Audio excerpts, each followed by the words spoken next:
Hello, world. Welcome back to Golf Subpar with Colt, Knost, and Drew Stoltz. What a week of sports it was between the PGA Tour and the NFL. It was so exciting. At the end of the day, Luke List is your winner at the Farmers Insurance Open. But Sleaze, my God, another near miss for us with our boys over at FanDuel. You picked Willie Z to get the job done, and my God, it looked like it was going to happen. And then at the end of the day, just another playoff loss for us, man. I mean, sweet mother of God. Are we not like a couple playoff losses away from owning a small island in the Caribbean? I mean, these things, we got Russell Henley down in Hawaii, looked like he was going to get that thing done. Will Zalatoris this week looked like he was headed towards the winner's circle as well. Shout out to Luke List, our boy, for getting that thing done. I was really happy to see Luke finally get that win. He's been waiting a long time. He had to wait a long time on that playoff too, but it was great to see Luke win. But damn, we are close to absolutely just printing money in these picks. But if you had a top 5 or a top 10 or top 20 on those picks, still some good chicken to be had. But damn, we are close to being on a straight up heater starting the year. So how about a friend of mine, Sleaze? You'll love this because you're a degenerate, just like I am, and my man is. He texted me early in the week, and he said, I'm telling you right now, Luke List is going to be a factor this week. He goes, he figured out his putting. He started working with this new putting coach, and he is rolling the rock. He goes, trust me, throw a little something on Luke List. Well, I didn't, but my man did. Luke List going off at 70-1. He had $5K on him for a little $350,000 payout. He also bet him to top 10 and top 20 at the end of the week, $525,000 winner. I mean, how many shitty pieces of advice do you take from friends who are like, dude, I just played with so-and-so. He looks unbelievable. You got to fire on him this week. Then you take it and he misses the cut by about 4 or 5. And then finally you get one that's actually good. Like, yo, Luke figured out his putting. He might be worth a little piece this week. And damned if it didn't happen. By the way, I know the guy you're talking about. He loves to fire. This doesn't affect his life one way or the other, the fact that he won this. But how about that little sweat for him? I mean, 2 hours to wait for the playoff, and then the playoff happens. And wow, good week. Next time he texts us or texts anyone, I'm going to probably just maybe a nibble, maybe not 5K on an all-out winner, but, something. Yes, I mean, what a win for him. He almost made as much as Luke did. It's way easier than making birdies. Yeah, way easier. But I just want to get it out of the way, Sleaze. I had my first on-air mess up. Here we go. Listen, people on Twitter are just brutal. I mean, you know it, we know it. It's not breaking news, but here we are. I was very frustrated all day. It wasn't my best performance. I was prepared to go out with the Justin Thomas group on Saturday for the final round. Justin Thomas, Billy Horschel, Maverick McNeely. I did a lot of homework on these guys. Talked to Butch Harmon about what he's been working on with Maverick McNeely. I was prepared. I was ready to go. I go out 30 minutes before the show starts. I'm walking with him.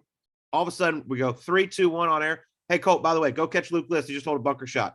So I'd moved groups, so I was all flustered. Okay. We finished like 2 hours before Will Zalatoris' group. I basically did nothing once Luke finished. I just sat there, worked my way back to the TV compound. They're getting ready to go to this playoff. Well, Mark Immelman was out there with the next to last group, and Dottie had the last group. So I'm like, well, they're not going to use me. They're already out there. The compound's really far away from the 18th tee. All of a sudden in my ear, I hear, Colt, get to 18. You're going to the playoff. I'm like, oh boy, here we go. Parker, right there.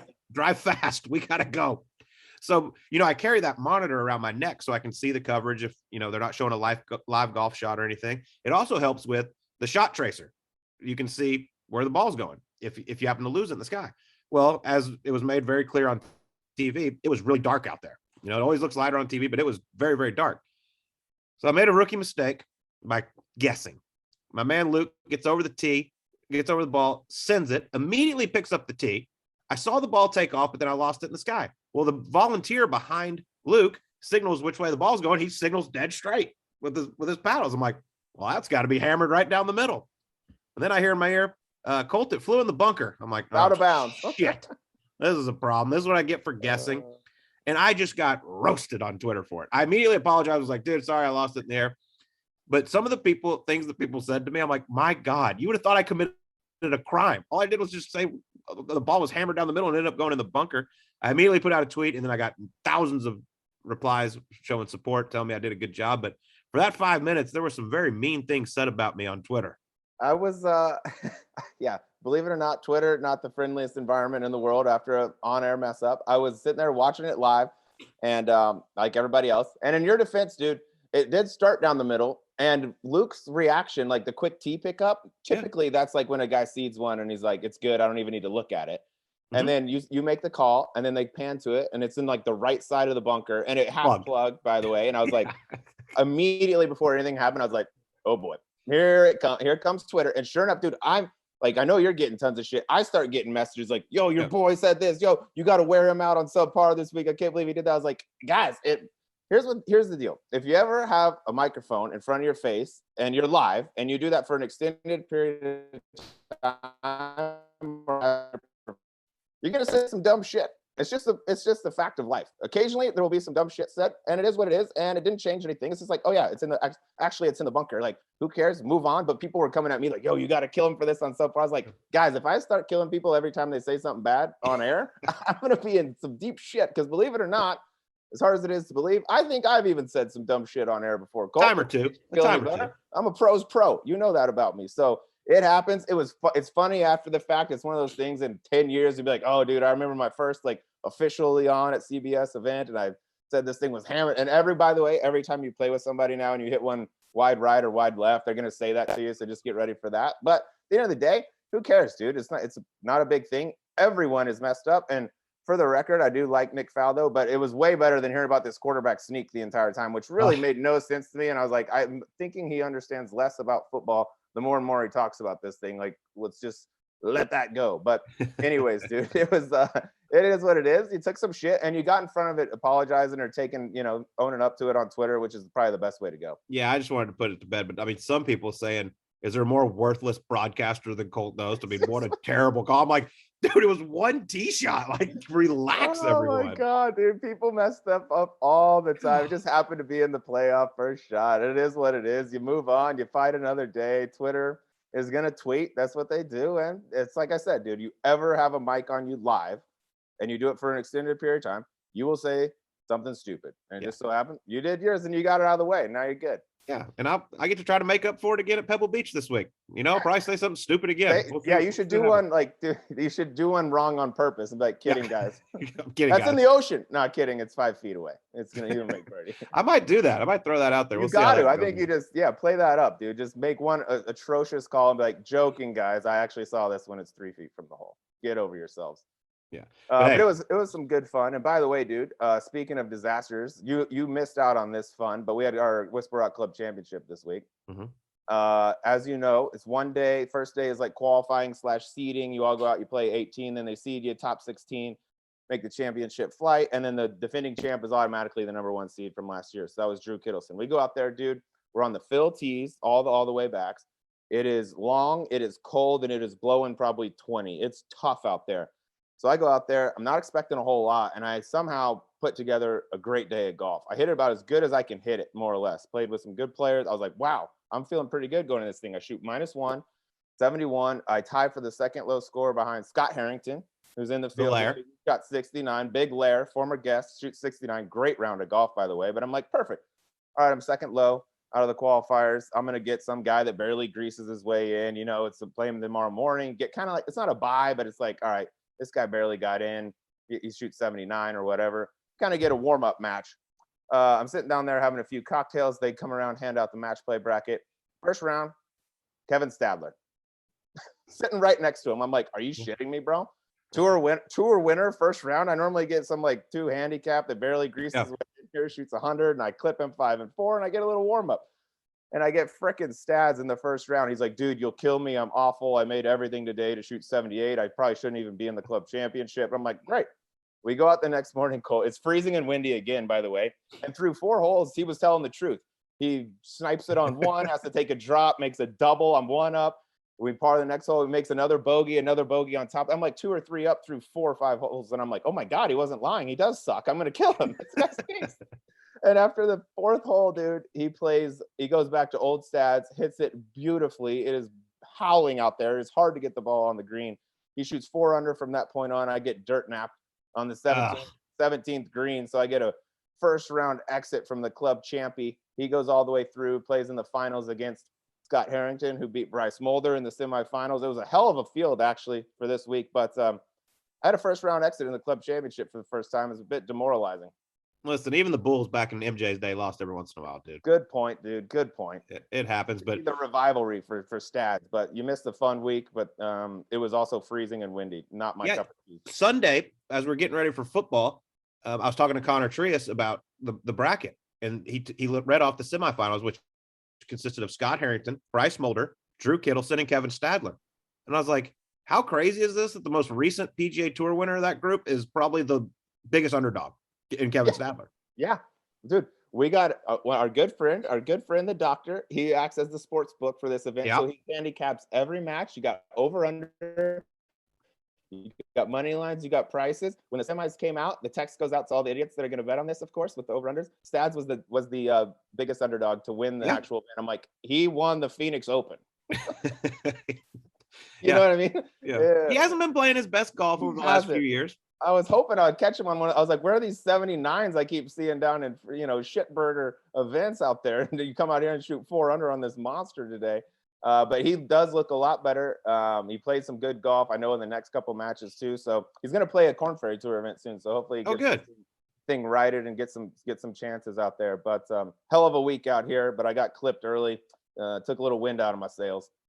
Well, I've yet to play a club championship at Westbrook. The scheduling just never works out. I'm hoping one day I can throw my name in there and try to get on the cover of that magazine. It's kind of good, though, because it's hard as shit to win, and you're going to lose to one of your buddies because they're all the good players, and then you got to eat it. Like, you could beat them 99 times 100. If they beat you during that 1 week, it's like bragging rights for forever. So for a year. Unless you win, it's all downside. No doubt about it. Well, I'm out here at Pebble Beach, Sleaze. I'm going to be playing some golf this week. I got Cypress Point coming up. I got the Preserve, and then I'm going to call some golf for CBS. But when I get out to Cypress, I'm going to be hitting my new Callaway Rogue ST driver. This thing is incredible. It's the company's fastest, most stable driver ever, with industry-leading innovations that create a breakthrough in performance. It's got an all-new tungsten speed cartridge that places specific weight up to 26 grams low and deep in the head for increased stability and high MOI. I just got my new one. My God, this thing goes so straight. It is ridiculous. It's the best driver I've ever hit. And as the industry leader in artificial intelligence, they have lowered spin and increased forgiveness in their face optimization formula.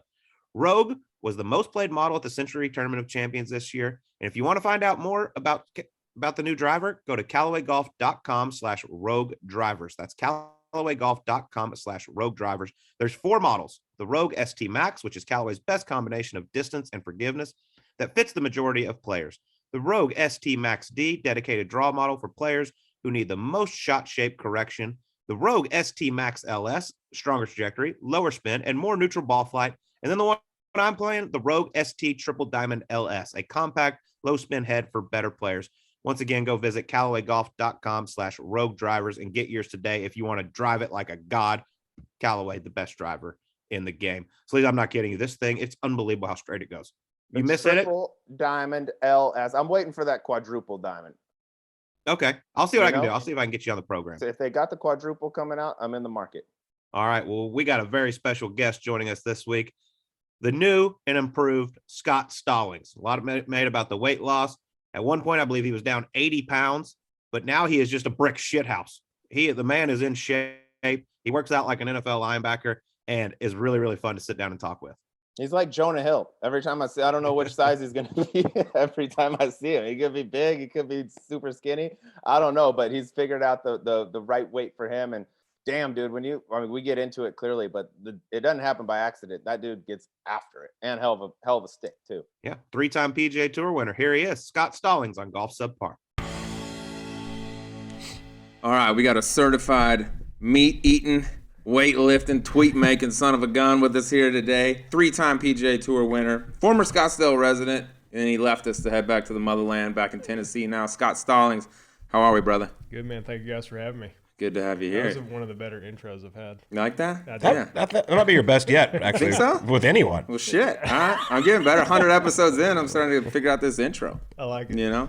You brought a little gift with you, too, by the way, straight from the motherland. A Tennessee whiskey. Yeah, Tennessee whiskey, straight from the motherland. And I don't mean to disrespect you, but I've been in Vegas the last 2 days, and I'm going to hydrate a little bit. You sound good, bro. Yeah, it's been a rough one. You sound good. When we talked on the phone earlier, it's like, oh, I know where he's at. Yeah. I was on my couch dying. I got a FaceTime, last night or whatever, and I was like, So back for tomorrow for the show. Yeah, you'll be in good shape. This will be good. I'm ready. Let's do this thing. Perfect. Well, let's get to know Scott Stallings a little bit. When I was looking at your bio, I didn't realize you were on site at the 1997 Masters when Tiger won. No, I was not on. Okay, well then you need to fire the people. again. No, PGA Tour.com. PGA. Yeah, That's messed up. I mean, I was so excited. I was This like, man, goddamn internet is ruining our credibility. Do you remember, like, when you get your card at Q School? How'd you get your I went to card? Q School right out of school and got on the Corn Ferry, and then I topped 25. Okay.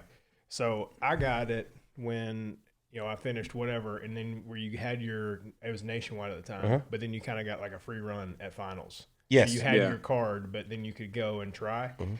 And I mean, you remember, like, you get your card, you go to orientation, and they ask you all those questions. That info that's on there is probably from that same orientation 12 years ago. Dude, two of my questions make were up about so asking much about shit. the 97 Masters. Fuck. Your turn. I saw the same thing, by the way. I was like, oh, that's an interesting thing. You could just make sure that shot 59 for the first time at age 9, knew I was going to be a pro. But I mean, you get your tour card and you're filling out that information, and they're talking to you about like tax IDs and health insurance. And you're like, man, I just achieved my like lifelong dream of getting my tour card. I don't know what I'm writing right now. Yeah, Tiger won the Masters in '97, and I quit everything. Like, I played all different sports. It said you were on site. It said you're on property. Damn it. It blew it with, who was it, Kisner, too. It said Kisner actually went to UJ and got a law degree or some shit. I was like, what? He was accepted to University of Georgia Law School. That's what it was. It was accepted. And he's like, no, it wasn't. I was like, I was like, dude, you went to law, or you got accepted to law school? It's like, no. I was like, well, never mind. Next question. So the internet's blowing it for us. So, but you did play everything as a kid growing up before. Yeah, all the different sports. Like, give us the position by position in sports. All right. So, first base, and I pitched, and baseball, soccer, I kind of ran around everywhere. I never really played like competitive basketball. It was more like church league, so it was in the streets. The church league is very in the street. Church league in the streets. Foul. Okay, I'm sorry. Take 2 points. What age did you know though that golf was kind of your sport? And I mean, the master story is real. I don't know exactly what information that was, but I mean, I made my first hole in one. My birthday is the last week in March. The Masters is always the first week in April. Made my first hole in one right before that, and then Tiger goes out there and wins, and I'm like, I want to do that. I mean, make your first hole in one, you're on such a golf high, and then you see this kid and just wears everybody out. And I was supposed to go to baseball practice like that early, part of April, start getting ready for the next season. Called coach, he's like, I'm not doing this anymore. That's I awesome. wonder how many I'm gonna guys. play golf, and then all my friends are like, "You're an idiot," and Yeah. Until Tiger, I mean, so many people are like, that's the moment when I knew I was going to play. I wonder if Tiger had just gone out there and laid an egg and shot a couple 75s and gone home, how many like lives would be different. Guys that are now on tour would be like, I didn't really get into golf because nobody was making it cool. Yeah, it's a totally different thing. And I met him my rookie year, and then I got to play with him the first time my second year on tour at Memorial in the second to last group on Saturday. So I mean, there's people out there. Yeah, a few. couple. Those green tents they have right there on all the, 1 and 10. And I like had it planned in my mind of what I was going to say. I'd talked to him twice, maybe ever. I almost missed my tee time at Torrey because I was watching him hit balls my rookie year. It's like, this is awesome.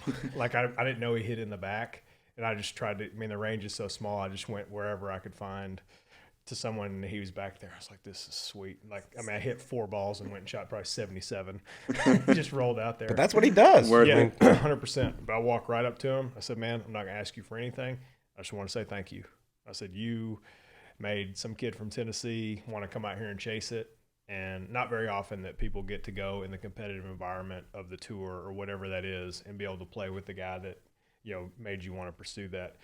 And he almost like didn't know what to say. He's like, and we got in the middle of number 1 fairway. He's like, man, thanks. Like, so many people, I guess, ask him for all different things or sign stuff or kind of whatever, but I just wanted to tell him thank you. I said, man, I probably wouldn't have been, anywhere close to where I am if you hadn't have inspired a whole generation of golf. And, I mean, none of us would be doing what we are if it wasn't for that all that PIP money. Just send it right to him. Exactly. No kidding. What'd you shoot that day? We both shot 73. Okay. Well, Tied him. So we both shoot 73, and everyone has Tiger stories. Like, we can just go there. That's fine. Yeah, we love him. And it was like, what's the most impressive thing you've seen on tour? And, like, I played with 6 guys when they were number 1 in the world. Like, when they were number 1, they were all impressive in their own right. But this was the one that was like, we're on a different level here. We both shoot 73, and it's like a kind of a scrappy. Like we both made a couple birdies to shoot 73. And we're walking up 18, hit the green, and he said, thanks for playing. Enjoyed the day. Good luck tomorrow. He said, 67, I'll see you in a playoff. It's like, bro, we're in like 18th or whatever. Yeah. It's like, wind switching. We're going to go out a little bit earlier. He said, I think 67 gets in a playoff. I think that'll be good enough. Just kind of the way that the course is going to play. It's kind of dried out. I'm like, but did you see? Like, I feel good that we shot. He's like, what you going to do? Because if you go and watch, it's when he changed shoes and he makes like a 30-footer on 18, shoots 66, win by 2. And I'm standing on the side. When he goes and shakes Jack's hand? Yeah. I'm standing like I played in the group in front. And I signed my card and I was like, he knew. Yeah. And he did it. That's incredible. That was like just standing on the green like 24 hours before he told me he was going to do this, and he did it. Damn. It was awesome. Kid knows. He ain't no he knows rookie. A thing or two. Yeah, it ain't no hobby. Well, going back to how you got into the game, I'm interested because you said you played all the sports. You gave them up. You go to, you're from Oak Ridge. Is it Oak Ridge, Tennessee? Yeah, you come up. You become all-state in golf, right? And then you go to Tennessee Tech, which isn't a golf powerhouse, quote unquote. By no means. I wouldn't say. But you're all-state player. Like, is that because other schools? Did you not get looks from other schools, or did you just want to stay local in Tennessee? I mean, recruiting was so different. I mean, I'm 36 now. And just like seeing all the stuff, especially anything with college now with all the NIL stuff, I mean, it's truly the wild, wild west. But, I mean, I probably made a mistake that ended up paying off for me. I mean, I put all my hopes and dreams in going to the University of Tennessee. Like, I wanted to wear orange and white. I wanted to go to Neyland Stadium on Saturdays. I wanted to play golf in the SEC. And basically anyone that showed any interest, I was kind of pot committed that that's where I was going to go. I was going to play, and that's where I was going to be. And then it kind of came down to it, and the coach kind of maybe saw otherwise, or kind of thought that I was coming no matter what. And, there wasn't ever really an offer. It was more just, hey, you have a place on the team. And that was kind of it. It's like, man, you know how many things I just turned down to do this? And, ended up kind of 11th hour. I'd originally committed to Chattanooga, then went met the guys over there at Tech, and, became some of my best friends in the world. And, I probably kept me hungry. And I had an old school coach that played on tour back in the 70s, and, kind of always had a foot in my rear end, and, kicking me in the right direction. And, we're about to start our 12th year on tour. Yeah, worked out. Chip on your shoulder too. There's something to be said for that too. And I know for me, like going into college, I didn't know if I was going to be able to play on the PGA Tour. Like, it was just kind of like, let's see what happens in college. Were you a guy that, like, from day one, you're like, I'm getting to the PGA Tour and that's it? Or is it, let's go play golf, see what's happening, and then maybe I'll get a degree and figure it out? No, I was one of those guys that, like, you played in any, like, big tournament in college. I mean, we played in the Ohio Valley Conference. Like, I remember I was All-American, and I went to the All-American tournament in in El Paso. Yeah. And, they let one D2 player of the year come in, and the lady thought that my school was D2. And I went to NCAA's at Crosswater. I mean, we took like 100 airplanes to get there. And that was the first time I ever knew like a college program flew private. And the Oklahoma State checked in right before I did. And I'm like, how did y'all get here? He's like, oh, we just flew here. Yeah. I'm like, to where? He's like, oh, like right over there. I'm like, I connected 7 times to get there. And I checked in, and the lady asked me if I was at the right place. Ouch. I mean, kind of like little thing. And it wasn't intentional, but, I mean, you play at a small school, and then you kind of go. But that was kind of the moment that, like, all right, I think I can do this. And, up until then, it was sort of like, okay, we'll see what happens. Yeah, and it all happened pretty quickly. I mean, I know you spent a little time on the Jicky Jacks, as the Sleaze likes to tell you, but that's where you really cut your teeth. Yeah, but you got out on the Alcorn Ferry Tour, and then immediately get your PGA Tour card through Q School. I love Q School stories. I miss Q School. I think it's we talk about it with a lot of guys. It's the best TV in golf. 100%. And like they need to do that Netflix thing. Like they brought back like all the crazy stuff, and people would dive into that, especially all the golf fans. I mean, everything that happens in Q School, the great, the bad, the scary stuff that keeps you up at night. I mean, and you finished, I believe, tied for 11th at yours, but and it was your second try at Q School. But tell us that moment of when you got your card, playing that, like that last day is always my favorite, talking about that, because I don't know if anyone's ever slept through the night before the final round of Q School. Yeah. So nothing. You're already you know where you are. Like, I mean, it's not a surprise. And the year before, I missed like a 10-footer on 18 at Bear Lakes to get my card. Ultimately, probably the best thing that ever happened, because fast forward probably 14 months, I missed my first 5 cuts on tour and just get my head beat in. And, you know, definitely fast learning curve. But so you're going the night before, in Orlando, the weather was awesome. But if you go back to any of the video, we're like dressed like we're about to go skiing. It dropped like 40 degrees. I mean, holes we were hitting wedges into, like 18 was like a driver and like a max 9-iron, maybe to like a back pin.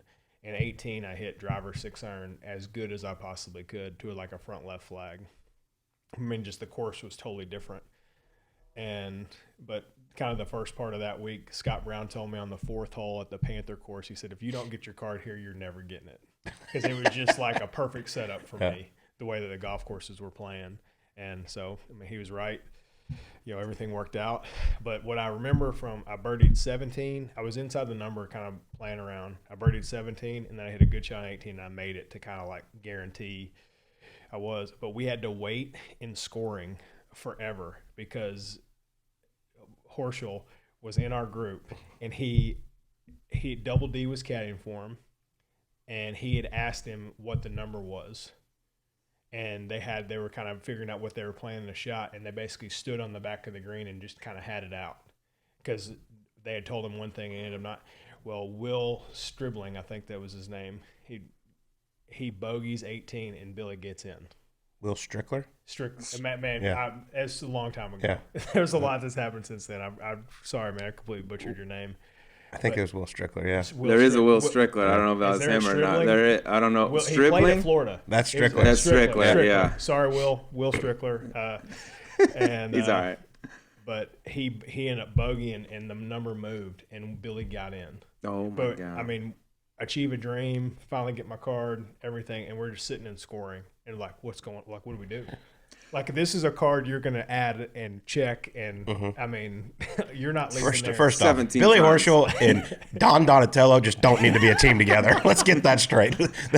Those two personalities don't go together. But I mean, Billy's had a hell of a career. He has. And everything that's taken place, but just a very like surreal finish to finally achieving a dream, and then it's like, Is everything going to be okay? There's probably 10 minutes, but it felt way longer than that. And that's great. Like, Billy gets in because of a bogey. He slides it. You never know, like, the domino effect of what would have happened. You birdie the last 2, so you're at least feeling good, and you're not sweating it out. You pretty much know just, like, what spot am I going to be in. But the year before, you mentioned you missed by 1.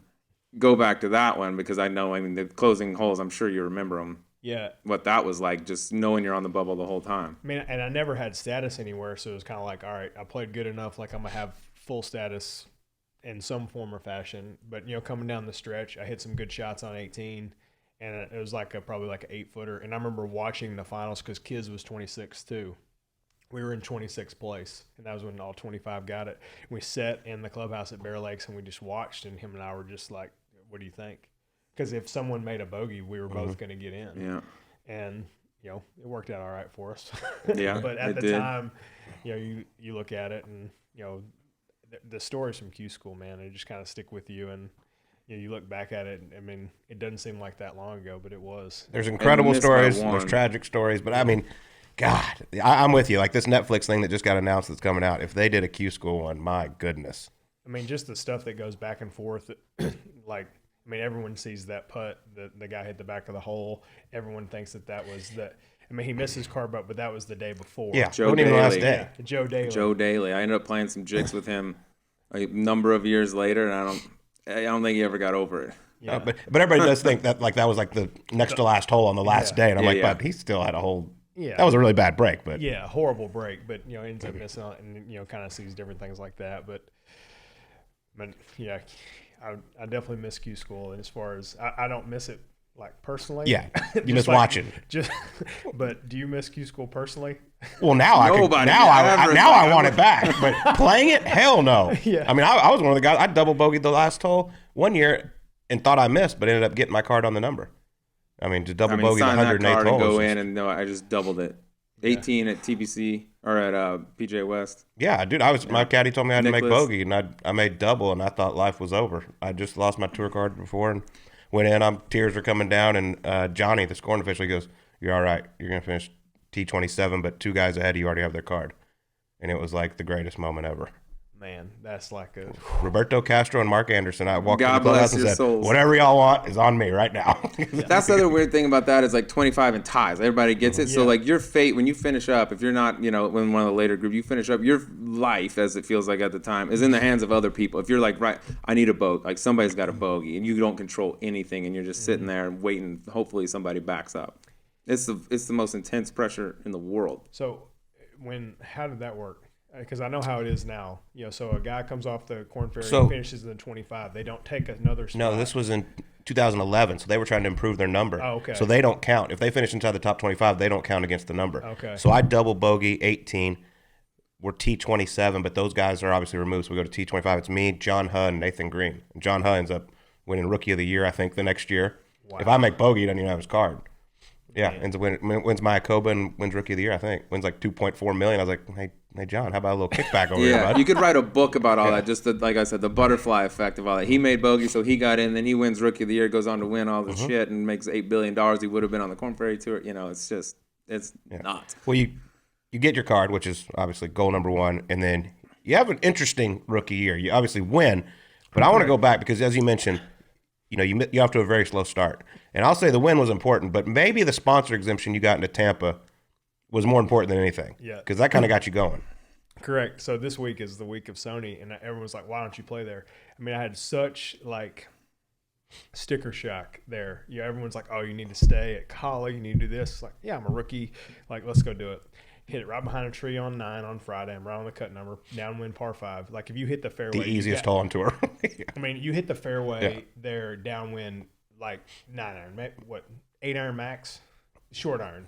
For you. Yeah. I have hit wedge into it, but I've also hit more. Yeah, but straight downwind, man, that's what you want. Yeah. You're finishing, drove it right behind one of the palm trees on the right, pitched it through the fairway, chipped it up short, had like a 4-footer, horseshoed it, missed the cut-on number, and got like a $2,700 hotel bill, and I thought I was gonna have a heart attack. So I haven't played the Sony Open very often, but yeah, missed the first 5 cuts, and made my first ever cut at Puerto Rico, and thankfully Kenny Perry helped me out big time. He was sponsored by Transitions at the time, and I mean he was like a big brother, maybe more like a, I don't know, sometimes I felt like he yelled at me like I was one of his kids, but like a huge influence in, the early part of my career, and, was kind enough to help me get a spot. And I would consider the 6th fairway practice round probably one of the most motivating, humbling, embarrassing conversations ever. Have you ever seen in your tour career or any golf in a practice round letting people play through? No. We did. Okay. So we played all these practice rounds. I finally made my first cut the week before in Puerto Rico. Kenny helps me get in there, and we're playing a practice round, and it was like total blackout. If it was going in the air, it was at the pin. I eagled one, made a couple other birdies, and we're in that, downhill dogleg right, number 6. I got an 8 iron, the pin's wherever it is in the green, and I make it. He's like, I'm over it. I'm over it. I'm done watching you play good in these practice rounds. All this good golf that I know you can play, I'm done. You're going to figure it out. You are going to play. You are going to play good in this tournament. I know you're capable. I don't know what you do in the tournament rounds, but he said you're clearly not doing this. And when we let groups play through, this is right with the bend, coming down probably 180, 175 out. Every time I get there, I'm like, this is where it happened. That's where it happened. And he told me everything that he thought. So it's just you and KP in the middle of the fairway. He's bitching at you about why don't you do this in regular tournaments, and groups are playing through. We're playing with Blake Adams and Josh Teeter. And, Kenny could have cared less about what we were doing, whatever bet we had or game or whatever. And it was just, I'm going to let you know what I think. And this is the moment that it happened. And I'm like, yeah, he's like, that's awesome. You made it 2 in a practice round. That doesn't mean anything out here. And just as far as being able to carry it over. Fast forward, I'm in one of the last groups. I'm playing with Webb on Sunday, and Kenny calls me, takes me to dinner. He's like, this is how you're going to feel. This is what you're going to do, this and that. Hit it in the water on 16, make double, end up finishing 3rd. But, the way that the shuffle and everything worked, I just went from, nowhere to, where I could actually kind of make a schedule. That's so cool, though. Because I mean, there's obviously veterans that take young guys under their wing, but to give them a full-blown ass chewing in a fairway in a practice round, that was like as nice of a ridicule or a call to the carpet of like, man, you're going to do this or you're not. And I mean, that's kind of the way I took it. And then kind of fast forward to Greenbrier. I'm playing good. I played good on Saturday, and I'm playing with Anthony Kim. Yep. Final round. Man, so good. Yeah, we're going to dig into that in a minute. So good. And Saturday night, he's like, all right, dinner. We're going. It was first ever final group. Like, you kind of know a little bit of what to expect, but, like, it's going to be different. And go out and shoot 4 over on my first 9. And I just started remembering, like, some of the stuff that he said and, you know, different things as far as, like, all right, you could feel this, you could do this, you could do that. And, I mean, those kind of things kind of stuck with me. But, you know, super fortunate to have a guy like that kind of pour into me. But the 6th fairway at Innisbrook, I will never forget. Career changer. I knew y'all were close, but I didn't know it was like that. That's really cool to hear. So Justin is the same age as me, and it's like you're about to get it's about to happen. Like, it's like I know what that voice is, and most of the time it's pointed at me. It's about to happen. And Kenny's like the nicest guy. You wouldn't think like there outside was not looking a single curse word or anything, but he had my full attention. The nicest ass chewing in the history. Change your whole, and then he takes you to dinner before Greenbrier, before the final round. Like you said, you got AK 4 over on the front. At that point at the front where you're like, well, this is done. Let me just try to have another good fin. Let me get a top 5 or something like that. It was winning still. Because he made a lot of birdies on that back 9. No, I had hit one fairway on the front and number 10 at Greenbrier. And this is when the tournament was in August. So, I mean, you're already a little bit of elevation and it was hot and the ball was going forever. And we get to number 10, and it was like 5 wood, 3 woodish. It's like I'm hitting a 4-iron. It's like I just want to hit the fairway. Like all that just put me in the fairway, and I can somewhat get it up there around the green. And I hit the fairway. Like the ball was in the midair, and my caddy Josh at the time was like, "There's one." And then it just kind of went on from there, and it happened quick. Your first final group, like you said, going in Sunday, and you got AK, who, I mean, people love the guy. That was what, 2011? I mean, 2011. That was right before he, stopped playing. But people love that guy. What is that? I mean, first time ever in a final group. That's a dude to have with you. That had to be mayhem out there. And to be honest, we didn't speak very much because we both played so bad. Like I was like over in my part of the woods, and like he was in his part of the woods, and like. You're not like walking down the middle of the fairway and be like, oh, I got 148, you got 150. Like, I'll go. Like, it's not like we weren't even close, like, to even have those kind of conversations. I bogeyed 17 in regulation. I birdied 18. And, I mean, he just told me good luck in the playoff. And, I mean, that was kind of the only words that we really had other than, like, randomly good shot. Good luck today. Yeah, that was kind of And then good luck in the playoff. I whiffed it basically on number 2 tee off number 1, and he hit it wherever, and he shot like 74 that day, and he was coming off. I know he shot 62 on Saturday to get in that final group. I think he shot 74 on Sunday, which is like him. We were well on our way to 80, especially myself. Early out. So I mean, it was obviously a life-changing event, a life-changing round, but just the kind of the. It's like, oh, you shot 69. You kind of held it together. It's like, nope. There's a kind of a Jekyll and Hyde. But that's kind of how like your career is. Honestly, I mean, you miss a lot of cuts. You have a lot of high finishes, which is fine. I mean, you'd rather have a lot of top 10s than a lot of 50th. I mean, but what is that? What is that about your game? Do you think that? I mean, obviously you would like to be very, very consistent, but like you said, it's kind of Jekyll and Hyde. Yeah, very much so. And I've definitely kind of got myself into a little bit the last few years of my career. Not necessarily like I would say safer, but as you gain more experience, you kind of know like what not to do, and then you kind of play yourself in a way. But when you come out as a rookie, it's like, all right, there's a pin, I'm gonna hit it at it, and which buds itself to a lot of missed cuts. But when you pull it off, it's like, man, I'm gonna have some chances, and you get in the world of analytics and kind of figuring out. And I started working with Hunter Stewart kind of beginning, probably the end of 2 years ago, so it's probably one full season. And he did my review at the end. He goes, I need you to stop being you every week. Perfect. Good. What else? And I was like, man, you need to explain that. He said, you have no variance. He said, variance is how you make, huge gains and have the big weeks. He said, you basically, you drive it okay, hit your irons pretty good, you kind of put average, and you chip pretty good. He said, but you do that, you basically flatline. You don't gain, you don't lose, and you kind of basically stay where you are. He said, but in order to like really make a splash, like you have to have one of those like plus 10 putting weeks, or a scrambling week where you don't get up and down. And so a little bit of a strategy, a little bit of it's kind of course management, and kind of put myself in some more spots where I have a chance to do what I'm the best version of myself in. And I mean, Napa was a perfect example. I've never finished inside the top 25 in Napa. He said, I'm going to give you a different strategy off some of the tees to give yourself in this bucket of yardages as many times as you can. And I shoot 1 under on Sunday playing with Max and finish 6th. Mm-hmm. And all I did was just kind of adjust some of my tee shots just to try to get it where I could hit this like area, which I'm one of the best at for me, and just try to do some more of that kind of stuff. What's that area? That week it was a 9-iron. I was just trying to give myself as many opportunities, especially some of those holes like where it wants you to play back or try to force it up. I mean, if it wasn't like 10, it's not like I'm gonna lay back on purpose. Like I'm gonna hit the fairway and hit it up there and deal with it. But some of the other tee shots, like I would either force it way up there or kind of play back just to where I give myself more of an opportunity to kind of play from that number. It's crazy how many guys now are all that stuff, all analytics. I mean, they have their stats guys out there. They're going over everything. It plays a big part. Yeah, I mean, our margin for error is 0.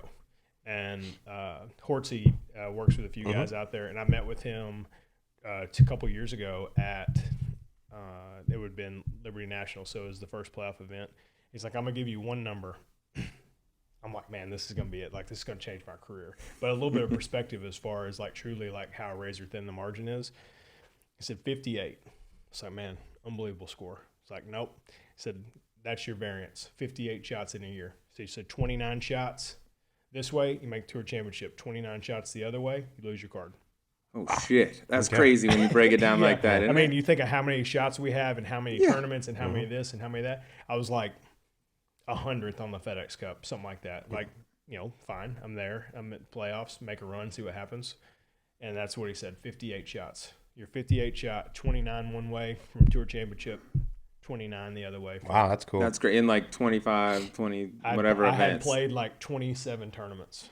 A couple of tournament. Yeah. That's crazy. Just start to see the difference in far as like, I mean, it was as encouraging and like, oh wow, at the same moment. Yeah, those stat guys, they put out cool stuff. Like one of the guys, I think it's Lou Stagner on Twitter, I believe, put out in the year 2000, which was obviously when Tiger won everything.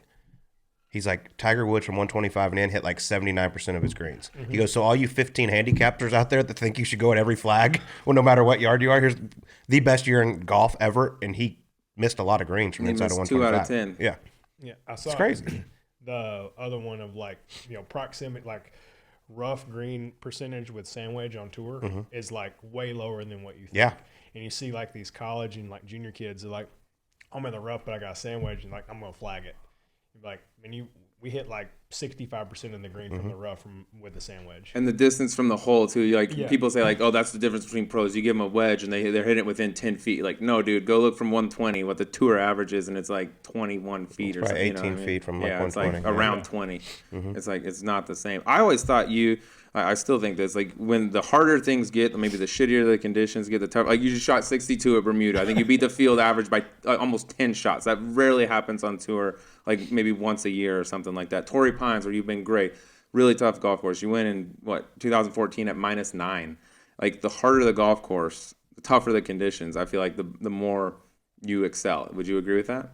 Yeah, definitely. I think a lot of it has to do with attitude and just dealing with it. I mean, as we talked about earlier, golfers for the most part are generally less inclined to seek out discomfort and ways to kind of go and deal with it. I'm not saying that I'm any tougher than anyone else, but just dealing with it, like accepting the fact like no one went and made me come out here and try to be one of the best players in the world. Like that was a decision that I made, and I'm gonna try to push myself to be that way.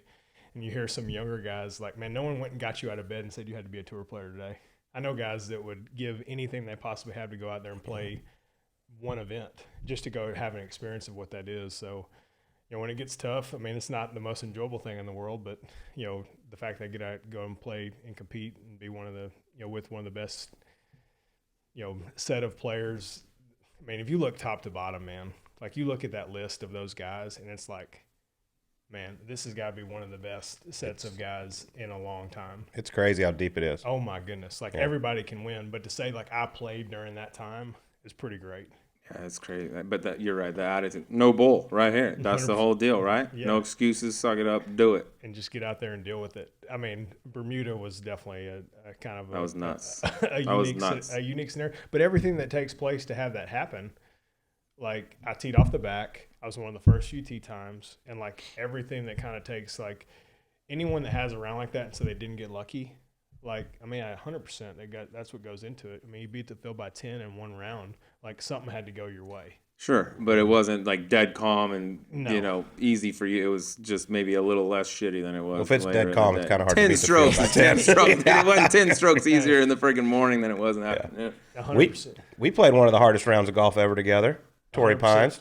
Holy hell! That was another fun one to watch. Do you go into the story of Monday when we had to go back and finish? God, that was good. I mean, yeah. Do that story, yeah. All right, so we play with Billy, and Colt makes the longest, most just uncomfortable. Thank God you could not hear the microphone. The words that you were saying. There's no there was way not nice things being There's no said. way you'd be working for CBS with the words that you said. Hey, they can go back and look at it. Be quiet. Check that out. The year was 2020 or 2012. So he makes this putt, and I mean, it was ridiculous. The fact that we were even out there playing. So Billy finishes on. I mean, we were out there forever. I felt like we got pulled on and off the golf course. That was the day when all those cars got destroyed from the trees. Mm-hmm. So Colt and I have to go back, and we're in 18 fairway. We just had to get one shot, right? Well, yeah. So they blew the horn, but it wasn't a dangerous situation. So we had the option of finishing. So it's straight into win. Yeah. Right on 18, and so we lay it up. I have 125 yards. Billy just butchers it, and makes 7 right in front of us, and I'm like, he's just done. And so Davenport's like, hey, if we come back in the morning, it could be calm. 125 birdie might top 10. He's like, it's not gonna be any worse than this. Yeah. Mm-hmm. Dead into it was straight downwind. It was straight downwind. I had 125, and it was in the bowl, hard to get to. Next morning we wake up, it's blowing 40 the other direction. Yeah, but that's not the best part of the story. That has not the best part of the story. It has zero to do with the story. So Jay Jr.'s caddying for me, and I said, man, just go to Phoenix. Like, I got a wedge and a putter, and I brought another ball just in case something crazy happened. So we're out on the range, and one of the officials comes up and says, you don't have a caddy? It's like, no, man, Colt and I are right there. We got, one wedge. Hopefully a couple shots, like, and we're good. He's like, well, you have to have a caddy. Like, well, I sent Jay to Phoenix. Like, we'll just find somebody to go. Grab me a nitwit. So they found a maintenance guy? Yeah. I guess a grounds crew guy. And that's great. He comes out, and they're getting ready to start. I mean, Colt's first to hit, and they blow the horn, cell phone, ring, and answer. You would not believe where I am. I'm caddying, bro. It's blowing $1 million. I'm caddying for this guy. And all Colt says, not off to a good start. He's only got one ball. It's blowing 40. Yeah. So, you only had one. Did you only have one ball then? No, it's blowing 40. You didn't I grab the couple. When we from got somebody? out there, I went straight back to my bag. It's like, I mean, a lot. 3. Yeah, maybe. So the course was playing so hard, I had not made a birdie the whole round. Yeah. And I hit a wedge in there, hit it off the slope, came back, had like a 6-footer, and I made it. And this guy is pumped. Where's my 10%? Yeah, like trying to figure it out. But that, like, the cell phone. The cell phone. That's a great story. So just some random maintenance dude, and he picks up the phone like, yo, I'm in the 18. And he answers it, and Colt and Dav are just like, I just mowed this fairway, dog, and I'm on it. Right? What'd you hit from 125 into 8 40? iron. 8 piece? Tomahawked in the back bunker. It was great. Bogue or par? I got it up and down for par. Good par. Yeah, but that day, honestly, I'm like, we hung in there pretty good for a group, and I think it's because it was kind of so ridiculous. We were all just out there kind of having fun. Like we were all joking around on 3T before I made that Brant putt. won? Yeah, when he shot, he beat the field. It was like the 10.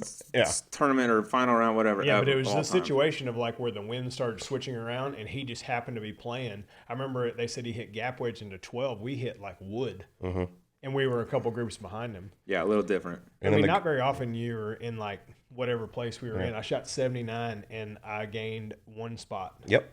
That's my kind of tour. That's what you're looking for. A Huh? whole different ball game. Going to the year you won, though, 2014, go back to the same hole. You had the iron in from the fairway, lands on the false front, starts coming back, a little trickle.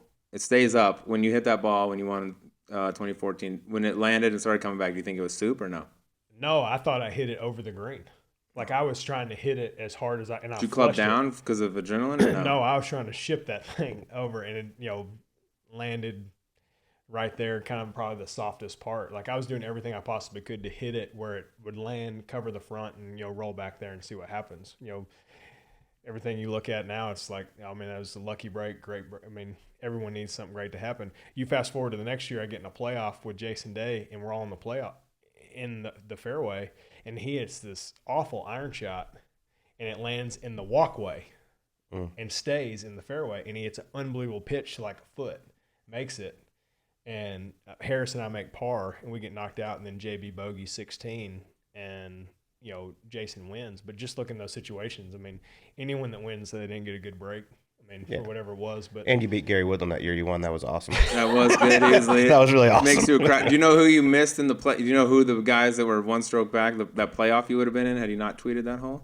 Can you remember them all? No. Dude, it was a line. It would have been a fucking beast of a playoff if you were in. You got KJ Choi, Mark Leishman, our boy Graham Dillette, Pat Perez, Jason Day. If you par that hole, 6-piece with all those guys. That could have gone for days, by the way. I mean, we'd probably still be there. Yeah. With JB. Be great. Hopefully it happens this year if Colt's calling it. Well, we got a 9-way playoff. We're going to finish this on Wednesday. I'll miss some flights for you. We do got to talk about 2015 a little bit because, I mean, you were obviously a very I'll take a sip. You cheers to that? Yeah, get you a little more if you need it. It was a very popular story in the game of golf, obviously with drug testing coming into the PGA Tour. You have one of the more unique things I've ever heard when it comes to drug testing. I mean, Correct. You basically turned yourself in, and then about 4 months later, you found out you were suspended. Correct. And it's obviously and never failed once. Yeah. So take us through it. First off, what were you taking? How did you find out it was banned? And then tell us about this meeting with the commissioner. Wow. That's a big question. That's a big question. So golf's going to the Olympics 2016. This is 2015. We're at Torrey. And that's when they do the meeting, and they're like, all right. And you were probably there, sitting in there, and they said, all right, we're going in the Olympics. We're going under a different set of drug testing guidelines. If there's anything that you're concerned with, doctor, whatever, like, let us help you figure out what's going on. So they sent the list out as far as everything you're taking. Well, that was kind of like right at the beginning of like me trying to figure out what in the world I was doing with my health and my body and kind of everything. So I had gone to see a doctor, a general physician, and said, hey, you've got some numbers that are low, and it was DHEA. I mean, I knew nothing. As naive as you possibly, 100% my fault, like head in the dirt, listening to whatever doctor said. I was just trying to feel better. And said, maybe you could take this. And I bought it at Kroger. It was $10.81 for 25 milligrams of these tiny little things. And so I had taken it to start the season, and who knows whatever it did, if it made any difference. So I'll play the tournament, losing a playoff. We're coming back to play Phoenix, and we lived in Phoenix at the time. I was in our place in Greyhawk. I called Nina Stillwell, and I said, hey, you guys mentioned this. I think potentially, like, I've had a doctor prescribe, like, all documented everything, exactly what we're doing for everything. But again, like, I take full responsibility, like, never shy away from it. Like, it's 100% on me. And I called and said, this is what I've taken. This is how long I've taken it for. Let me know what I need to do. I said, I'm almost 100% positive it's banned. You guys said, let's figure it out. This is beginning of February. This is right after the event. So very beginning, right around waste management. Literally nothing. Like, don't hear anything. So my manager at the time, the Mayo Clinic's right down the road, and I had still been taking it. I spent like $1,000 at the Mayo Clinic, and I walked in, I was like, I want the full Olympic test if I was going to compete in the Olympics today. Like, I want every test that you can possibly be. And they're like, you don't have a prescribed. I was like, I'll pay for it out of pocket. Like, just give it to me. Blood, urine, hair, everything. No, passed. Wow. So I sent that in. I was like, and I had been drug tested that week, and I passed. But I'm not saying that just because you pass, like, I mean, people do that all the time. But just the fact of what's going on. Come to find out, in order to fail for that, you have to take truckloads, and it needs to be injected. Like 25 milligrams was like, we're talking about like 2,500, like a bunch. So it goes on, we kind of, like, we literally hear nothing. And come around, I get an email and a letter saying, the commissioner would like to meet. I said, well, let me have a conversation with him and let him know where I'm coming from. And this, sit in the back of the clubhouse in New Orleans, sits down and hands me a letter. It's him, Jay, and Pasner. Hand me a letter and said, you're going to be suspended for 3 months. No conversation was ever had, nothing. And Fincham looked at me right in the eye and said, I believe you're trying to gain a competitive advantage against your fellow players, and this is what we're going to do about it. He said that? 100%. Wow. And I said, sir, with all due respect, if I was gaining a competitive advantage, why would I tell anybody? Yeah. I just I'm not snitched failing on a test. myself. Yeah. And the crazy thing is I was allowed to continue to play during this whole time. Yeah. I don't know what I made. I don't know if I'd played any good or played any bad. But, I mean, probably that was the catalyst to, push me to get to where I am today as far as, like, my health and everything. Because I just blindly I'm not saying that doctor had ill intent, but that doctor was just trying to do what she thought was best. And I mean, so if you hadn't said anything, if you're just like, oh, okay, whatever, we'll figure it out. Let's see if this thing's fine or if I feel better, and just not said anything, never would have found out. You never tested positive, never nothing. You just said, hey, I'm taking some stuff. I don't know what it is. I know you're doing all this, testing for Olympics. Every bit of documentation, every drug test, everything from the doctor. The doctor cooperated, everything with them. And then it came down to, we feel like you're trying to create a competitive advantage. And then they asked me when I would like to be suspended. Never? I'd say never sounds good. I got to pick. 2036 feels and about right. And I said, hey, I'm one of the defending champions of Greenbrier. Have that be back. And we kind of reverse timeline it. Said if I go play Greenbrier, they were doing like something with the past champions. And did that. That was my last event. It announced I got suspended the week after. And then I got to come back in Napa exactly 3 months later. Let me ask you this. Are the questions just running wild? Yeah, I got a lot. Yeah, I got a few. One, what was the response from like your fellow players? Originally, like when it first started out, negative. Like what? Like negative, like because no one knew the full story, and I'm not sitting there just. And this isn't a bash the tour thing. This is what happened. Yeah, this is exactly as brutally honest, as much egg on my face as there is. But I mean, it just was not probably handled the best it probably could have been. I mean, because all it did was just shine a light on just a system that's broken. I mean, it just like, how can you have these? And he's like, well, you admitted to it. It was like, yeah, but like what? Like, there's no avenue for advocacy to try to help you out. It's like, oh, you told me you did it, so here you go, you're out. There was no understanding of like, why did you do this, or so no one will ever do the right thing ever again. Yeah, I mean, of course, that's the worst thing you can do. We literally go from whatever day that was in Torrey to a week later, and I do what they ask us to do, and I kind of feel like I got hung out to dry. I was fully exempt, and I was a good guy doing the right thing. So it kind of promoted all the stuff. But then you look at it now, it's like, why'd they do that? Why'd they shine a light on a policy that's, has so many flaws in it? And, but ultimately, like I've said it in a bunch of interviews, like ignorance is not an excuse. And I mean, that unfortunately, that's what I dealt with. And I was the person that needed to deal with it. And I dealt with the consequences. It's not an excuse, but you also weren't trying to gain an advantage. You reported yourself from something you got at Kroger, by the way, or whatever. Like, you can't get horse steroids at freaking Kroger. And also when it's reported, it's like you see it when it happens, like across the bottom ticker, Golf Channel, whatever. Like Scott Stallings receives suspension for band sub. Like, that's it, period. Like, you read that and you know nothing about the story. You're like, oh, dude's taking steroids or something like that. You know, they have no idea about the context. And so that's probably the initial, like, negative, or like, you see guys get interviewed as far, oh, we got a guy suspended for a banned substance. Like, it was just cut and dry. Banned substance, he's suspended. Like, no one dug into like what it was until Rex Hoggard and a few other people started kind of doing a little bit more research as far as, man, what really happened here? Yeah. You know, we're not really getting all the answers especially when we ask about it. And so I was pretty open. I was like, man, this is what I did. This is what happened. You know, everything kind of taken in. And, you know, I got to take a little bit of time off. How do you feel about them making it public? Do you think it should be public or no? I think it should be public. Like, I mean, if you're going to do something, like if I go get arrested, I mean, I can't be like, hey, please don't tell anybody. Mm-hmm. Like, I mean, it's the same thing. I mean, I just, you know, the same way that your scores and everything, like you can't really shy away from it. And, you know, it just seems to me like if you look back at all the PED tests we've had, and there's not many, but it's just like, there's not gonna be any superstars in there.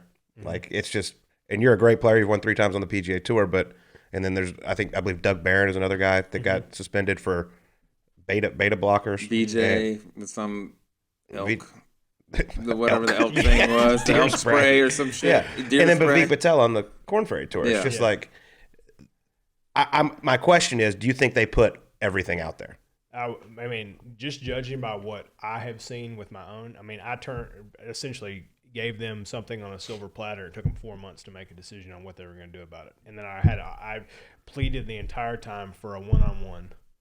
Yeah. And just like, man, like, we're not going to go through intermediaries here. Like, let me deal with this. And that's probably why, you know, I'm not going to say Commissioner Fincham did anything. I mean, that was just the way he operated, man. I mean, it's just kind of old school way of dealing with it. And I mean, that was the way that he operated, and which is fine. I mean, that was his way to choose to lead. But I would say that Jay would have probably handled that situation completely different as far as coming alongside and, man, like, what are we dealing with here? Like, tell me where you're coming from, you know, and he'd probably be the first person to say, are you okay? Yeah. Which would never even like a consideration. Like, the thing I didn't know was that they told you, like, pick when you want to be suspended. Like, 100%. I know football players that get tested for things, and they don't be like, hey, dude, tell us what game you'd like to be suspended after. You want to play this big one and get you in the playoff? And, you know, like, that almost leads me to believe that they knew, like, hey, this is not – we got to act on something because it is a banned substance, but this clearly wasn't a try to gain an advantage. When is that, April? Mm-hmm. And my suspension didn't go into effect until July. Wow. I've never So heard I got that. to play all that. Knowing. So John Yarborough's my caddy. Colt, you know him well. I get done, and he knew I was doing something with the commissioner. Nothing to the extent of what ended up, because I just thought, I was like, man, I'm going to have it out and, kind of let them decide what they want to do. We went and had dinner, and, I mean, I'm sure I acted super weird the whole time because I was still in such shock.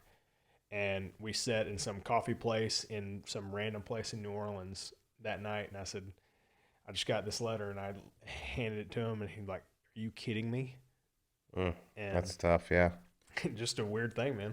Has the perception Colt asked you, like, what was the reaction from the players? Have you noticed it, like, changing over time when they learned the story? Complete opposite of the initial, because you see, like, a ticker, and it's like, oh, man, it's like, oh, man, guys of course. did something screwed up or whatever.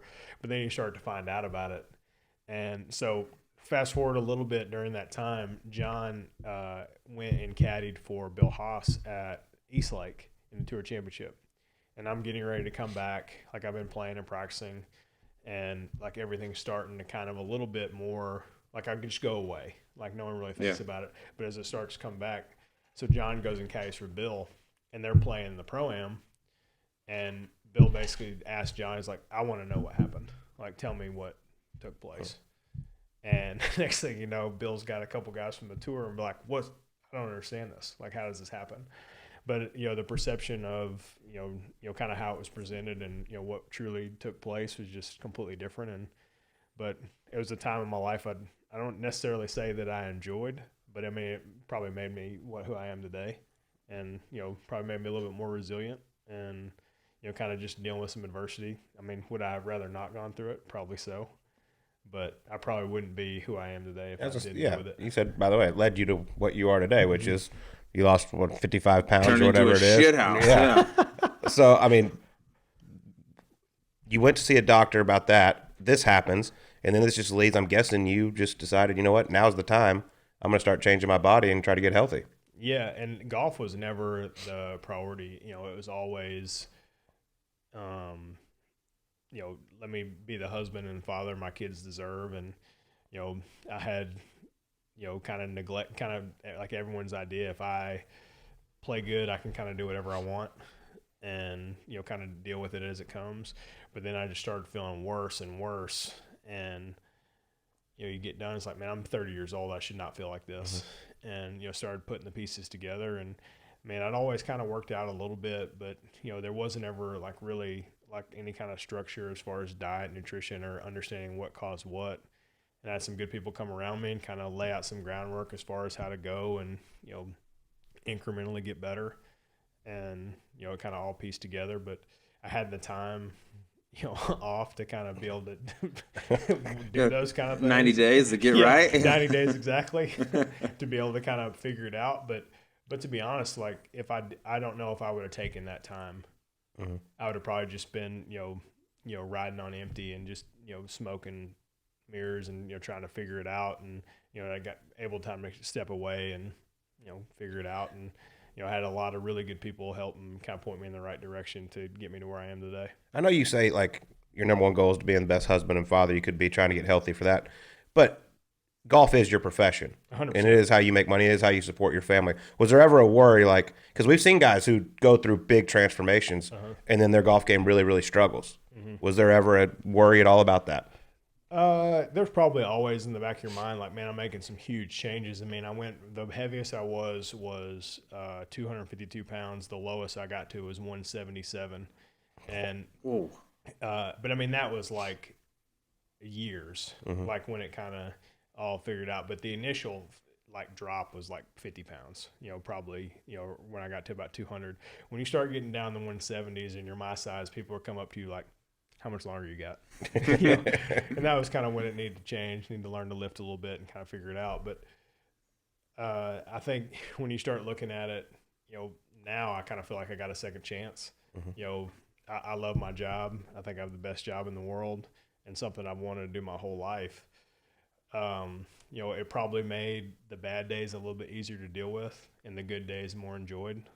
And I think that's kind of the perspective that I have. I mean, I don't like going out there shooting 75, but the 65s are enjoyed a lot more because you look at it and truly like how much you do love and appreciate it. And, for a sense, kind of felt like it got taken away for a little bit, but how much longer I'll play on tour. I mean, I hope it's a long time.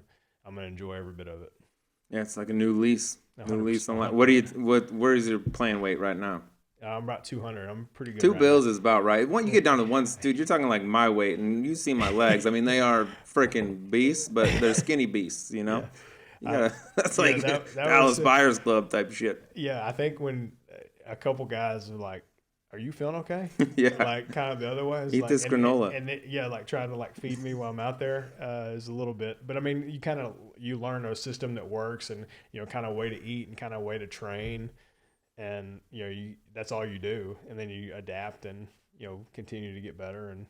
But that was like the first conversation. Like, why do people keep asking me that? And then I hadn't seen any pictures. Like, I was like, oh man, like that's all right. Let's change this. It's up different. A little bit. Yeah. Well, you got to dial. And we talked about earlier, like, Tiger, all of us our age. I mean, we thank Tiger for everything, but I mean, he brought fitness into the game of golf. And now, I mean, what you've done has been unbelievable. What Bryson DeChambeau has done is just kind of taking it to a whole another level. Give me your thoughts. I mean, because I know you're a guy that you know what you're talking about when it comes to this stuff.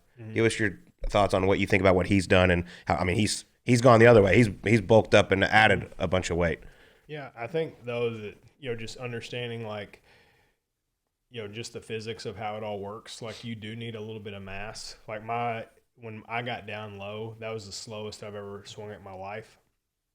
And so like understanding, whatever you want to call it, mass is power, or just kind of a way to look at it. But I mean, like being strong and resilient is not bad in any situation, but you can say whatever you want. It's impressive to see, how you take the game, the way that he did play the game to the way that he plays it now, and in a relatively short amount of time. Like, and this has nothing to do with the training aspect, but literally to go from a guy that was barely touching 170 to the guy that's got 200-mile-an-hour ball speed, like it's super impressive, and he's played at a high level. So you can say whatever you want about the way he goes about it and or his personality or whatever, but the game speaks for itself. Yeah. Like you can't hide it. And, once that ball goes in the air, and it's, kind of no way to beat around the bush. it's been very impressive to watch. And I mean, it's kind of changed the way that a lot of guys look at the game now. I was gonna say, do you think this is the way? Like now, this is what like kids growing up, they're gonna be like, okay, I need to do that if I want to be at that top level.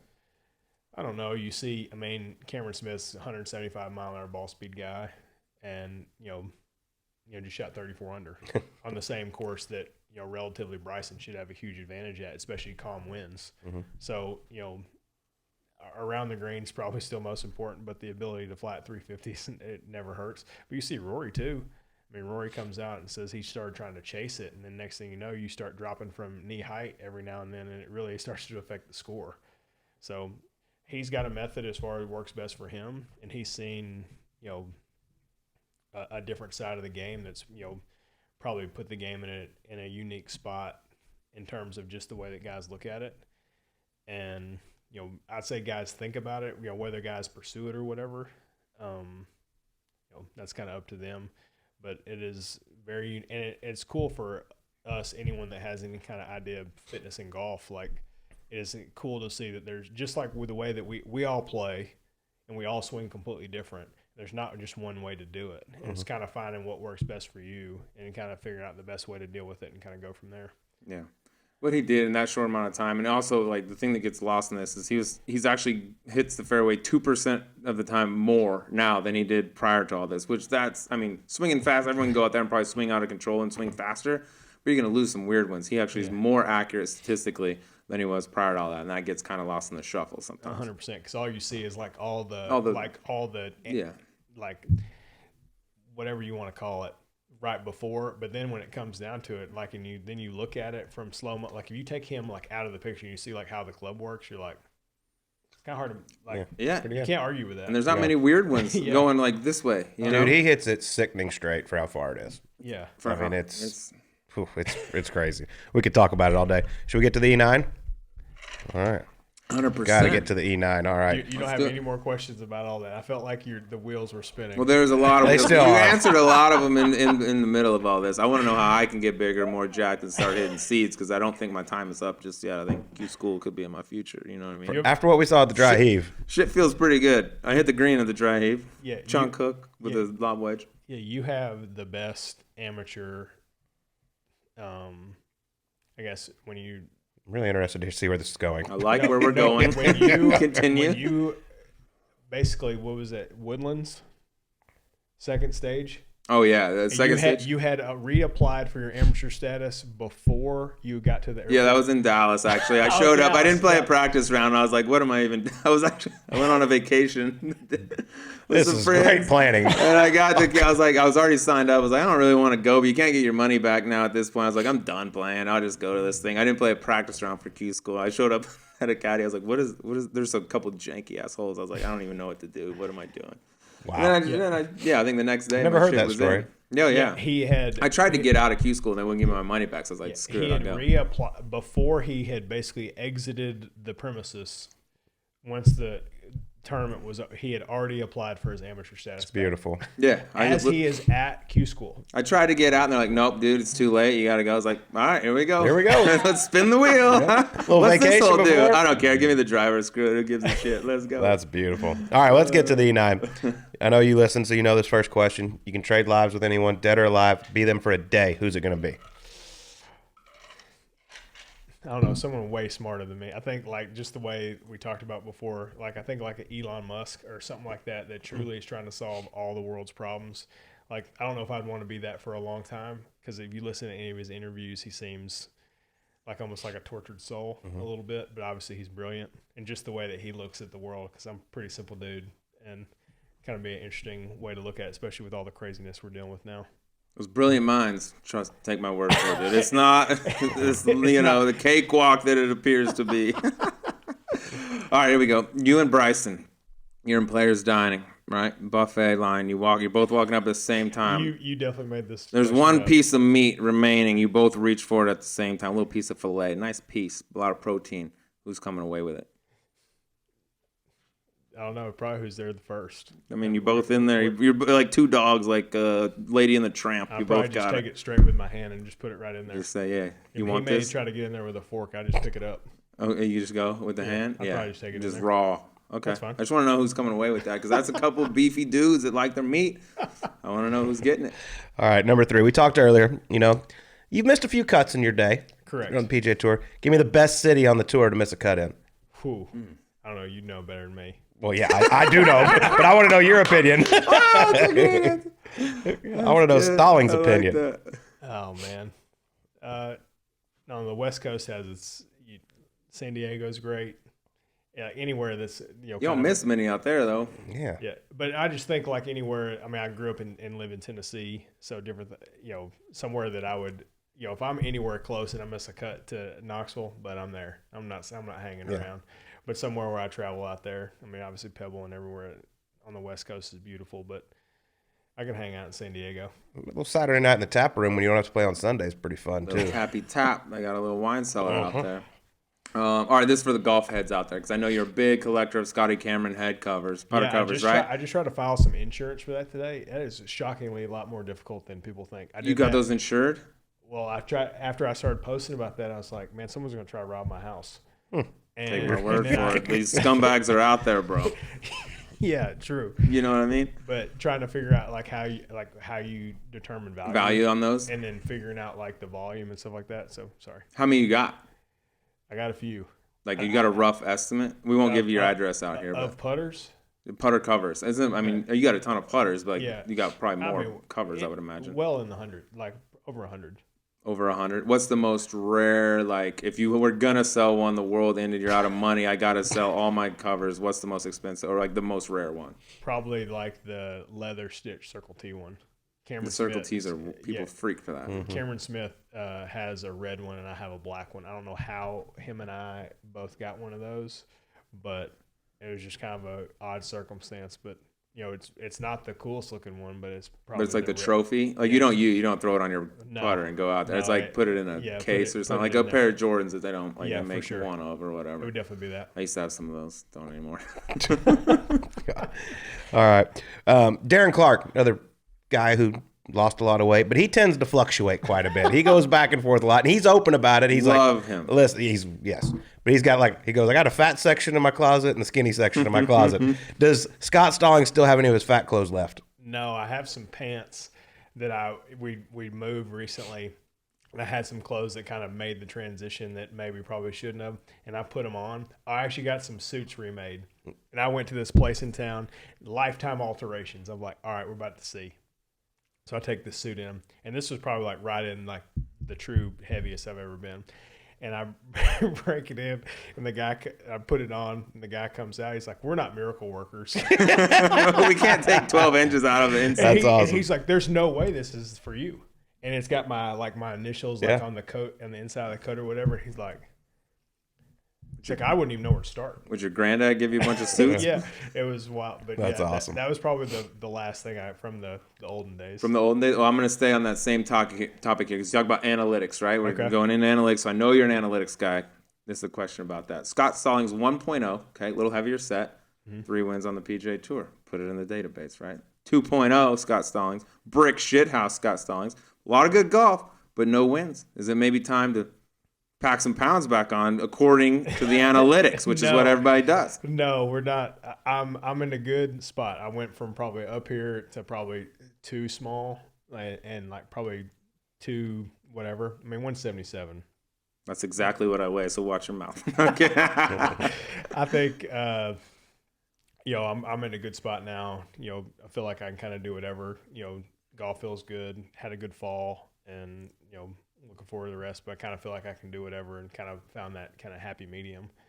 I can enjoy things like this. I can not have that. I can, enjoy a good meal. I can eat super clean for a long time, and kind of find that balance throughout life is, kind of what I was going for, and I didn't really have that. And, hopefully that leads to some better golf and more opportunities to, get a little bit more, maybe this 3.0. Mm-hmm. Oh, that's a good point. There could be a 3.0. This is where the analytics gets tricky. Sometimes it's misleading. All right, next question. I mean, which PGA Tour player would surprise the listeners at home that actually gets after it pretty hard in the gym? You're out there in the trailer, getting ready to go. I'm not a real big trailer guy. Yeah, no, He's you do your own thing now. Special, You have your CrossFit, special throw stuff. cinder blocks over buildings. Type shit. Like Rogan. He trains with Rogan. someone that gets in the gym that people would not. I'd say like sneaky, like a Tyler Duncan. Like no one would ever think that. I agree. He's got a pretty good engine. We've trained together a few times. And like someone that you wouldn't necessarily see, like, all right, that guy's decently, like, looks like he's in good shape, but like a lot better than like what he like physically looks like. TD. Yeah, I was gonna say TD. Justin Thomas might be a sneaky one because he's kind of skinny dude, but he does a lot of like. Sees him on Instagram. I gauge everything off Instagram. But if you're not posting your shit on Instagram, I assume you're not doing it. Period. okay, yeah. So okay. You know what I mean? He posts. That's your baseline. Yeah, that's it. If you're not proving it to me, I stopped posting like 90% of my workouts because people would be like, "You can't do that. You can't do that." They're like, "All right." So I just post like very, very, very little. You're like, "All right, I trained today." That was kind of it. But then you start getting the specifics, and then you start dealing with the experts. Then I tell you do your form sucks or whatever. Like, shut up. Everyone's an expert. I've never commented on one of those. No, I think your form looks great. I've let those I'm gonna away. start You look posting like pictures of me napping, like about to go down for 2 hours, boys. Join me, just so people know. Yeah. All right, you're a huge Boston sports fan. Okay, I need your opinion on this. Do you think the success of Mac Jones this year proves that Tom Brady is just a system quarterback and a product of Belichick's genius? Not really even. No. Just a system guy, like a Texas Tech quarterback they throw for 1 million yards. No, I think it's a good combination because you would say that like talent wise, like just true physical talent, that a system of like being a New England fan, like would we say that Cam Newton is more physically talented than Mac Jones? Physically? I don't know. I saw pictures of Mac in the locker room after. He looks pretty. You don't skip the gym. Well, but just in situations of like, pure physical ability on the course. But then obviously there's a lot more understanding that goes to when you get to that level. But there are a lot of similarities between Mac Jones and Tom Brady. But you pick him in a system of where he plays in Tampa, and there's all that. Is it Brady? Is it Belichick? Man, they're both pretty. I'm saying they're both pretty damn good. Yeah, they're both great in their own right. But the similarities. But there you get a lot of Mac doesn't throw it over 10 yards very often. And you see a bunch of things like that. It's very rare to see him throw the ball deep. You see him a lot of check downs, a lot of dump offs, and then they've got a decent amount of receivers in that Hunter Henry man. Like New England loves a tight end, and he's great. He is good. Like you're gonna see a lot of him. The jury's still out on Brady. I don't know if his legacy has been sealed yet.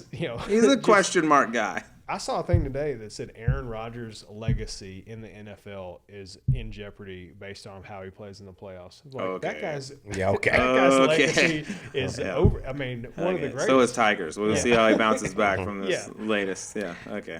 All right, last one. Which current PGA Tour player would you least want to have you spot you in the gym? In the gym? You're doing some heavy squats. Like I'm heavy? Heavy squats. You need somebody. You got to have someone spot you, and it's got to be a tour player. Me. I'm maxing out one rep. This could be the end of my back. And you're like, oh my God, this guy's behind me. I'm screwed. If something goes wrong. Sung Jae. Sung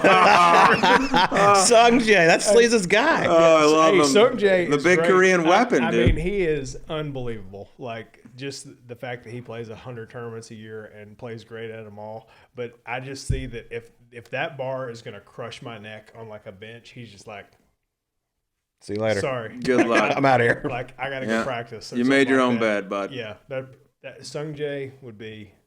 I love that. Did you have one in mind? No, I just think of one on the CT Pan. I thought because Kokrak said that. I think on something about a bar fight. Like who would you least? What would we? Ask? Who would you least want to have on your team in a bar fight? And he said CT Pan. And when I did this, I was like, CT might get mentioned twice. Poor guy. Yeah, he's probably a unit. We a sneaky unit. We don't even know it. Awesome, I love it. Well, Scott Stallings, it's been a blast, dude. Thanks so much. Yes, sir. Appreciate you, brother. Thank you guys for having me. And that was Scott Stallings joining us on Golf Subpar. Just an unbelievable transformation of his body, well documented. It's crazy what he has done. But it's something that he needed to do. I mean, he was obviously not in the healthiest spot, and he went all in. He committed, he changed, but just a crazy story. That obviously, I think the thing a lot of people will take away is the suspension from the PGA Tour for the a banned substance, which kind of got a raw deal in my opinion, Sleaze. It just goes to show you, all you kids out there, honesty is the worst policy. If you do something that you think, oh, maybe there's an issue with this, and you turn yourself in, you're going to get suspended for as long as you would, even if you were trying to get away from it, even when it's doctor prescribed. So that was a weird deal. I got some new info on that I was unaware of previously. But at the end of the day, I don't think that's not like a black eye on his reputation or anything like that. It was from a doctor who's trying to get healthier, and it just so happened there's a lot of stuff that's banned on the PGA Tour that probably people don't realize. But he's turned his body around. His game is very good. He's probably I would argue 3-time winner. If you had to say name all the guys that have won 3 times or more on the PGA Tour, his name isn't one that fires up all the time. But as we get into our picks this week, I'll tell you what, when the weather is terrible, it's cold, it's windy, it's nasty, Scott Stallings is a guy that I love to play during those weeks because he just grinds it out. He's got one of the best stingers on tour, and he just kind of embraces that grind it out mentality on the golf course. So that's a little nugget for future gambling. All right. I like it. And we have been rather hot lately. But how about him hating on your man Sung J M, said he doesn't want him spotting him in the gym? What did Sung J ever do, man? The guy just wants to hit flush irons, and it seems to be working. If I'm Sung J's coach, I wouldn't tell him to do shit other than what he's doing right now. It seems to be working. That was great. I love it. I thought for sure he was going to CT Pan there. I was waiting for it. I was like, here it comes. Poor Yep. CT. He never even gets a chance to defend himself. We got to get him on one of these days and let him go back at these muscle men.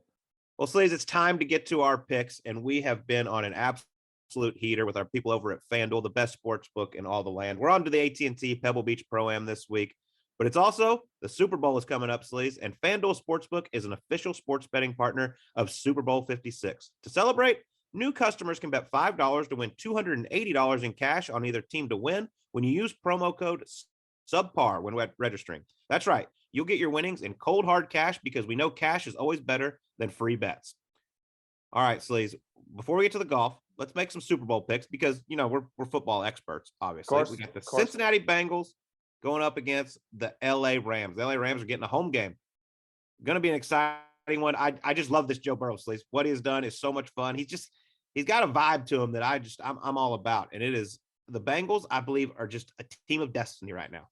You're liking the Bengals. I mean, dude, who's not liking Joe Burrow right now? He's like the it guy. He's got what I like to call the it factor. Seems like everybody's piling in on him. And as bad as his O-line is, somehow he just keeps winning games and keeps making plays. I got a real concern with his safety going up against the Rams front four. There's some killers on there, and it's just how long can he continue to do it? But excuse me, I'm all in. I want the Bengals to win, but my heart is telling me Rams. Okay, so you're going the Rams. I'm going the Bengals. This is so much fun. There's so much stuff to bet on in the Super Bowl. You bet the coin toss, which color Gatorade gets dumped on the winning coach, all kinds of things, and it's all over at FanDuel. So much fun. And next week, Sleaze, we got the Waste Management or the WM Phoenix Open, as it is known as. WM Phoenix Open, as it's known now. And we finish that up, and we lead right into the Super Bowl. It's an incredible week. How do you normally prefer to watch the Super Bowl? This year, hopefully just alive. Hopefully just somehow still alive after the week. But we're gonna have a little gathering, a little party after that Sunday walk up the 18th fairway, get that thing done. It is a long week, but then it's gonna go straight into the Super Bowl. And I mean, next year it's gonna be Super Bowl in Phoenix, so it's gonna be a big time week. But I'll just be with some boys trying to recover. I'll probably have an IV attached to the arm at some point during the day. But when it comes to gambling, I'll tell you one thing I'm 100% betting, Colt, over Cooper Kupp receiving yards. Seems like people have yet to figure out that this guy catches a lot of balls. Maybe key in on him. So I know I'm loading. It could be 217 yards over under. I'll be like over. So whatever it is, I'm going over. Well, there's no better place to bet Super Bowl 56 than FanDuel Sportsbook. They're going to have promotions for new and existing customers, same game parlays when you can combine small bets for bigger wins, tons of Super Bowl props, and more. Don't miss your chance to turn $5 into $280 in cash. Download the FanDuel Sportsbook app and use promo code SUBPAR to make every moment more this Super Bowl. Again, that promo code is SUBPAR exclusively on the FanDuel Sportsbook. Must be 21 years older and present in Arizona, Connecticut, New Jersey, or New York. New users only. $10 first deposit required. Must wager in designated off-market.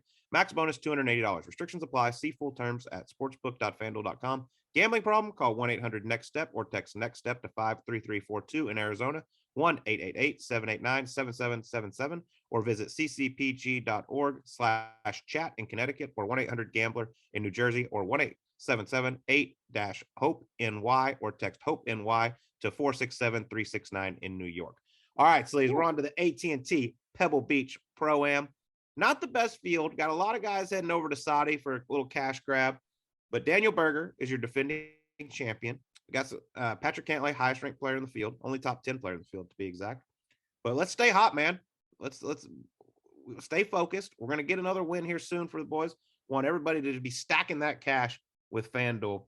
And Sleaze, for my guy, I'm going to go with a man who has an incredible record around Pebble Beach. Seems to top 10 it every single time he tees it up here. So I really do like a top 10 bet on this guy. But as far as an outright winner, I'm going Jason Day at 18-1. Played really nice at the Farmers last week. I think he keeps that rolling here at Pebble Beach.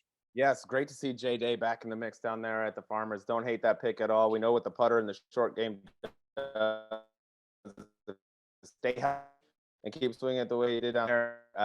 It's not going to be long until he gets back in the winner's circle. Love that bet. I'm going a little further down the odds list for both of my picks. Normally do kind of like a favorite, dark horse type of deal. I'm going right kind of tweener zone for both of these guys. First one I'm going to give you, Cameron Tringali at 22-1. Okay, so he finished 7th here last year. He's got good form around Pebble Beach. He was 3rd last week at Torrey Pines, and he's finished top 7 in 3 of his last 5 starts. So his form is good. He just feels like Colt, one of those guys that just can't get over the hump. He's always there. He's quietly makes a ton of money every year on tour, quietly has a lot of top 20s, top 10s, things like that. Doesn't get a whole lot of pub because he never gets in the winner's circle. I just think eventually this guy's got to find his way in there because he gives himself too many chances to not get it done. And I think a place like this at Pebble, where it's not, like you said, not the strongest field in the history of golf, is a great chance for that to happen. So first pick, Cam Tringali, 22-1. And most money ever won without a win in PGA Tour history. So, I mean, he's going to get a win at some point. Yes, that's a good record and a bad record to have. Yes. Yeah. All right, for a dark horse, we like to get this value here with FanDuel, try to make you some extra money. And this guy's been playing unbelievable golf ever since he came on Golf Subpar. Went over to Hawaii, top 10 at both weeks. Had a couple weeks off now. I don't see why he doesn't contend. I'm kind of surprised by these odds, to be fair. I think Pebble Beach is a perfect place for him. Not the longest golf courses, small greens. He's a great putter. Kevin Kisner at 50-1. Yes, would love to see Kizzy get in that winner's circle. And you're right, dude. It is a great golf course for him. You don't have to overpower. You don't have to hit bombs. Feel like this is a place where he could thrive. And that would be a very popular win for us here on Subpar, but also just for everybody out there that loves Kiz. For my second one, I'm going kind of in the same range as my first one. This guy also very quietly playing some really good golf. Seamus Power is going off at 27-1. Dude, he's finished in the top 15 in 6 of his last 7 starts. I mean, he seems to always play well. He's always, you look on Sunday, you might not see him on the coverage a whole lot or see a whole lot of his shots, but the second page of the leaderboard, dude, he's there all the time. And I just feel like he is really trending quietly to sneak up and start winning some golf tournaments. And he's won before, but like he just is playing. It's hard to play that well that many weeks in a row without like contending, getting yourself in the hunt. And I think he's got a really good chance of doing it this week with this field. I like it. Well, let's keep this thing rolling. We've been rather hot lately, and I want to keep it going. Want to make all you people out there a lot of money with FanDuel. Make sure you go download the FanDuel Sportsbook app and get amongst it. By the way, I love all the fans out here. Last week, Farmers Insurance yelling, get amongst it, Birdie Juice, all the stuff. Saw a couple Birdie Juice hats in the crowd, Sleaze. Yes. Next week, WM Phoenix Open. We're going to be there. Hopefully everybody comes up and says hi. But as always, thanks to everyone for listening. Had a lot of fun with Scott Stallings. Got another great episode coming to you next week with Hank Haney. You're not going to want to miss it. Everybody have a great week, and we'll talk to you on next week's Golf Subpar.